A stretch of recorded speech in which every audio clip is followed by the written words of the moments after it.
उप मुख्यमंत्री केशव प्रसाद मौर्य का सपा और कांग्रेस पर जबरदस्त हमला। सपा और कांग्रेस कहती है संविधान खतरे में है। संविधान खतरे में नहीं है, अखिलेश और राहुल गांधी का राजनीतिक भविष्य खतरे में है।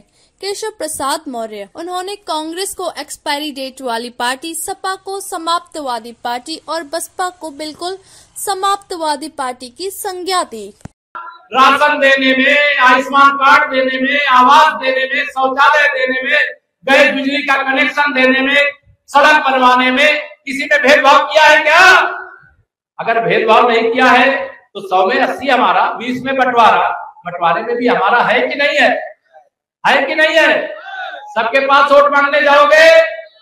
और इस मंच से मैं अपील कर रहा हूं, ये आएंगे कहेंगे संविधान खतरे में, लोकतंत्र खतरे में। कुछ भी खतरे में नहीं है, सब मजबूत है। खतरे में अगर है तो श्री अखिलेश यादव जी का और राहुल गांधी जी का राजनीतिक भविष्य खतरे में है। उनका राजनीतिक अस्तित्व खतरे में है। समाजवादी पार्टी के समाप्तवादी पार्टी बनने का खतरा है। कांग्रेस मुक्त भारत बनने का खतरा है। बसपा का बिल्कुल समाजवादी पार्टी बनने का खतरा है। ये खतरा इनके राजनीतिक अस्तित्व को है और खतरा बता दे रहे हैं कि लोकतंत्र और संविधान को। अरे झूठ बोलने की ऑटोमेटिक मशीन बन करके जनता को गुमराह करोगे। सोचते हो जनता इतनी नासमझ है क्या? नासमझ है क्या? हम लोग कोई नासमझ है क्या? इनकी चाल हम समझते हैं। ये किसी भी तरीके से सोचते हैं, जो जमानत में है वो सोचते हैं जेल ना जाना पड़े, और जिन्होंने लूट करके तिजोरियां भरी हैं वो सोचते हैं उनकी जांच रुक जाए। लेकिन मोदी जी ने भी कहा है जांच तो नहीं रुकेगी, 4 जून के बाद जांच की रफ्तार और बढ़ेगी। इसलिए बहुत बातें न करके आप सब यहां पर जितने भी लोग आए हैं सबसे इतना ही कहूंगा कि 2024 के लोकसभा चुनाव में कोई भी बात किसी के मन में किसी प्रकार की तो जाइएगा सब कुछ भूल। याद रखिएगा नरेंद्र मोदी और कमल का याद रखोगे। जिनके पास कमल का फूल है, कमल का फूल उठा के दिखाओ। जिनके पास फूल नहीं है, विक्ट्री का निशान दिखाओ। सब लोग तैयार हो? इधर वाले नहीं तैयार। छाया में गर्मी बहुत लग रही है, लेकिन गर्मी लगे चाहे सर्दी लगे चाहे बरसात हो, लेकिन ध्यान रखना 25 तारीख को मतदान है। आंधी क्या तूफान मिले, चाहे जितना व्यवधान मिले, लेकिन अपने बूथ पर जितना कमल 2019 में खिला था उसमें 370 प्लस कमल खिलाना है। खिलाओगे ना?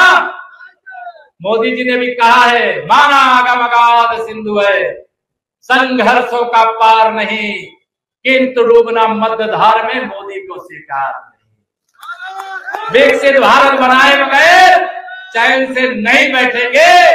आज गंगा सप्तमी है, उसकी शुभकामना देता हूं।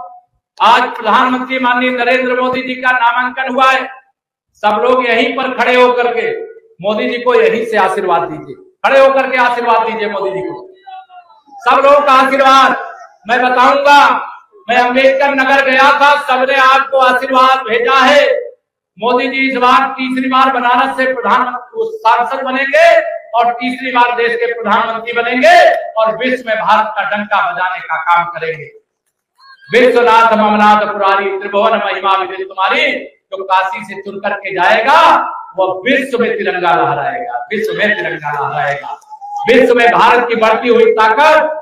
बैठ जाओ, 1 मिनट और बैठ जाओ, 2 बातें और कह करके। विश्व में भारत का जो डंका बज रहा है, तमाम देश विरोधी शक्तियां उसे बर्दाश्त नहीं कर पा रही हैं।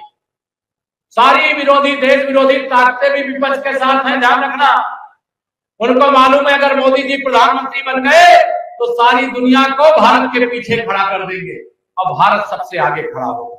इसे वो सारे लोग मिलकर के चाहे जितना प्रयास करें, लेकिन आज सबका एक ही प्रयास रहना चाहिए, मेरा बूथ सबसे मजबूत। मेरा बूथ में 2019 से 370 प्लस कमल के फूल खिले हैं। जब 4 जून को वोटों की गिनती हो तो सारा रिकॉर्ड ध्वस्त हो जाए। यह अपील करके देता हूं अपनी बारी को विराम। दोनों हाथ उठा करके बोलिए जय श्री राम।